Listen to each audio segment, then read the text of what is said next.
আৰু দ্বিতীয়টো কথা কি ওপৰত থকাজনক আমি ইমান মিলাবলৈ চেষ্টা কৰিলে নহ'ব ওপৰত থকাজনে আচলতে এটা চিচিটিভিৰ দৰে গোটেইখিনি ওপৰত থকাগৰাকীয়ে চাই থাকে 12 বজালৈকে নাম ল'লেও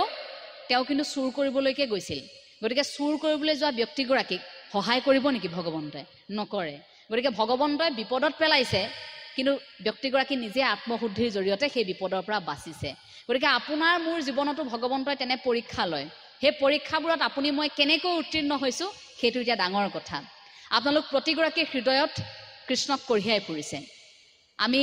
হততে কিবা এটা হোৱাৰ লগে লগে কৃষ্ণ বুলি কওঁ ৰাম বুলি কওঁ অৰ্থাৎ আমি একাত্ম হৈ থাকো কাৰোবাৰ গাত খুন্দা লাগিলে সৰি বুলি কোৱাৰ হলনি আমাৰ মুখৰ পৰা কৃষ্ণ বেয়া নাপাব দেই কৃষ্ণ এনেকৈ ওলায় কাৰণ আমি ভগৱন্তৰ সৈতে একাত্ম হৈ থাকো গতিকে সেই সম্পৰ্কটো শক্তিশালী কৰিব লাগে মই বিভিন্ন মঞ্চত এই কথাষাৰ কওঁ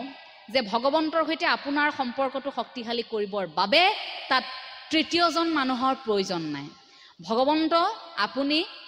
আপোনাৰ কথাখিনি ভগৱন্তক কওক ভগৱন্তই শুনিব আপোনাৰ অন্তৰাত্মাৰ উপলব্ধি পৰমাত্মাৰ সৈতে বিলীন হ'বৰ বাবে মাত্ৰ ভকতিৰ প্ৰয়োজন তাত তৃতীয়জন মানুহৰ প্ৰয়োজন নাই কোনো মাজৰ মানুহৰ প্ৰয়োজন নাই যি মাজৰ মানুহে আপোনাৰ কথাখিনি ভগৱন্তক নি দিব